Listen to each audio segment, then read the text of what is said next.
Hello my dear friend, स्वागत है आपका एक बार फिर हमारे यूट्यूब चैनल में। दोस्तों, आज के इस लाइफ चेंजिंग कहानी में आखिर तक जरूर सुनिए, क्योंकि दोस्तों अगर आप इस कहानी को अंत तक सुनते हैं तो आपको जानने को मिल जाएगा कि नर्क कहीं बाहर नहीं है बल्कि हमारे अंदर ही है। तो चलिए कहानी शुरू करते हैं।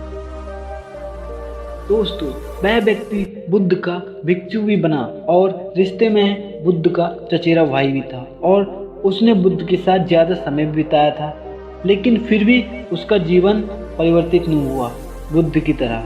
जानते हो क्यों?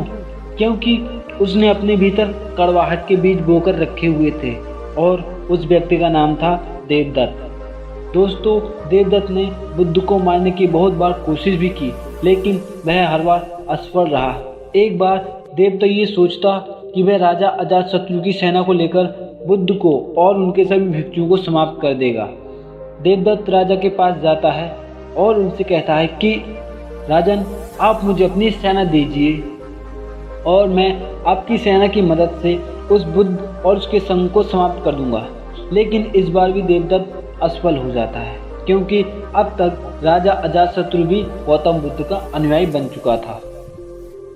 राजा देवदत्त से कहता है कि बुद्ध को मारना तो दूर की बात है, अगर उनको छोटी सी खरोंच भी आई तो मुझसे बुरा कोई नहीं होगा। मैं चाहूँ तो तुम्हें अभी मृत्युदंड दे सकता हूँ, लेकिन जाओ, मैं तुम्हें छोड़ता हूँ, क्योंकि अब मैं बुद्ध का अनुयायी हूँ, इसलिए बेवजह की हिंसा मुझे शोभा नहीं देती। बुद्ध को अगर किसी ने एक बार खुले दिल से सुन लिया तो वह कभी भी बुद्ध से ईर्ष्या नहीं कर सकता। उस समय तो देवदत्त वहाँ से चला जाता है, लेकिन वह तय करता है कि वह अकेला ही बुद्ध की हत्या करेगा। उसके कुछ दिन बाद बुद्ध अकेले ही भिक्षाटन के लिए पहाड़ी के रास्ते से जा रहे थे। देवदत्त उस मार्ग में पहले से ही छुपा हुआ बैठा था। उसका उद्देश्य था कि मौका मिलते ही बुद्ध पर हमला कर देगा। जब बुद्ध देवदत्त के निकट जाते हैं तो देवदत्त एक वृक्ष के पीछे छिप जाता है, क्योंकि इतनी हिम्मत बुद्ध के शत्रुओं में भी नहीं थी कि वे बुद्ध पर सामने से वार करें। इसलिए देवदत्त भी पीछे से वार करता है। वो बुद्ध के ऊपर पीछे से खंजर फेंक कर मारता है, लेकिन उसका निशाना चूक जाता है। इतने में ही देवदत्त को सामने से कुछ लोग बुद्ध की तरफ आते हुए दिखाई देते हैं, जिसके कारण वो पेड़ के पीछे ही छुपा हुआ रहता है। वे लोग बुद्ध के पास आकर इतने में ही देवदत्त को सामने से कुछ लोग बुद्ध की तरफ आते हुए दिखाई देते हैं, जिसके कारण वो पेड़ के पीछे ही छिपा हुआ रहता है। वे लोग बुद्ध के पास आकर बुद्ध को प्रणाम करते हैं और बुद्ध के साथ ही गांव की तरफ जाने लगते हैं। बुद्ध के जाने के बाद देवदत्त ये सोचता है कि शायद बुद्ध की मृत्यु खंजर से नहीं लिखी हुई है, इसलिए देवदत्त बुद्ध को मारने के लिए कोई और योजना बनाने लगता है। उसके बाद देवदत्त एक छोटी सी पहाड़ी पर चढ़कर बैठ जाता है। उस पहाड़ी पर छोटे छोटे बहुत सारे गोल पत्थर थे, जिन्हें आसानी से नीचे धकेला जा सकता था। उन पत्थरों का आकार कुछ ऐसा था कि अगर किसी के सर पर गिर जाए तो उनकी मृत्यु निश्चित थी। उस पहाड़ी के नीचे से आने जाने का रास्ता था और देवदत्त ये जानता था कि बुद्ध भिक्षाटन के समय उसी रास्ते से वापस लौटेंगे। इसलिए देवदत्त वहीं चुपकर बुद्ध के आने की प्रतीक्षा करने लगता है। कुछ समय बाद प्रतीक्षा करने के बाद देवदत्त ये देखता है कि बुद्ध उस पहाड़ी के नीचे से जा रहे हैं। बुद्ध को देखते ही देवदत्त पहाड़ी से नीचे पत्थर फेंकने के लिए तैयार हो जाता है। जैसे ही बुद्ध उस पहाड़ी के नीचे से जाने लगते हैं, देवदत्त ऊपर से पत्थर धकेलना शुरू कर देता है।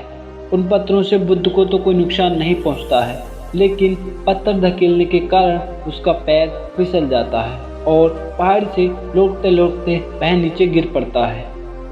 उस पहाड़ी से नीचे गिरने के कारण वो बुरी तरह से जख्मी हो जाता है। बुद्ध ये जानते हुए भी कि देवदत्त उनके प्राण लेना चाहता था, फिर भी वे उसे जख्मी हालत में अपने भिक्षुओं के पास ले जाते हैं और उसका उपचार करना शुरू कर देते हैं। और ये देवदत्त का अंतिम समय था, यानी कि देवदत्त ने अपना पूरा जीवन बुद्ध से ईर्ष्या करने में बिता दिया था। देवदत्त अब होश में था और अपनी अंतिम सांसें गिन रहा था।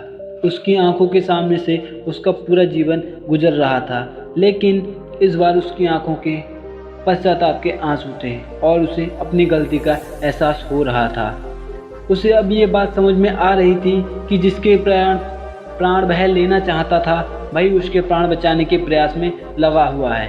देवदत्त के आंखों से अब आंसू निकल रहे थे और वो अब बुद्ध की तरफ देख रहा था। बुद्ध उसके शरीर पर लेप लगा रहे थे। देवदत्त रोते हुए और लड़खड़ाती हुई आवाज में बुद्ध से कहता है कि मैं आपसे क्षमा मांगने के लायक भी नहीं हूँ और मैंने आपको बहुत क्षति पहुँचाई है। पर बुद्ध कहते हैं कि मुझे तो कुछ याद ही नहीं।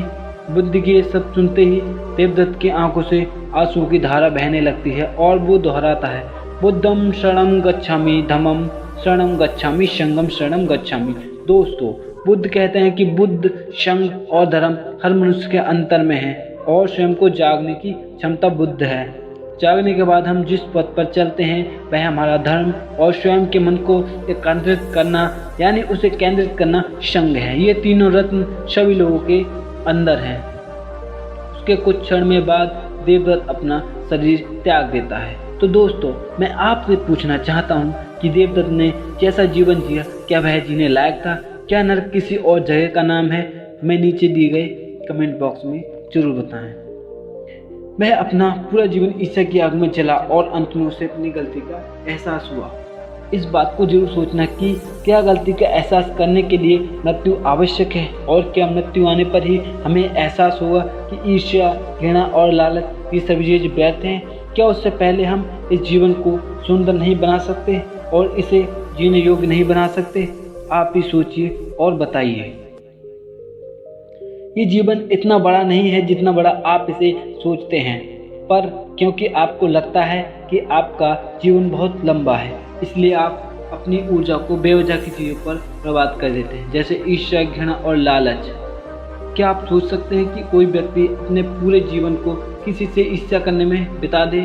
दोस्तों, आप ही सोचिए और हमें कमेंट में जरूर बताएं।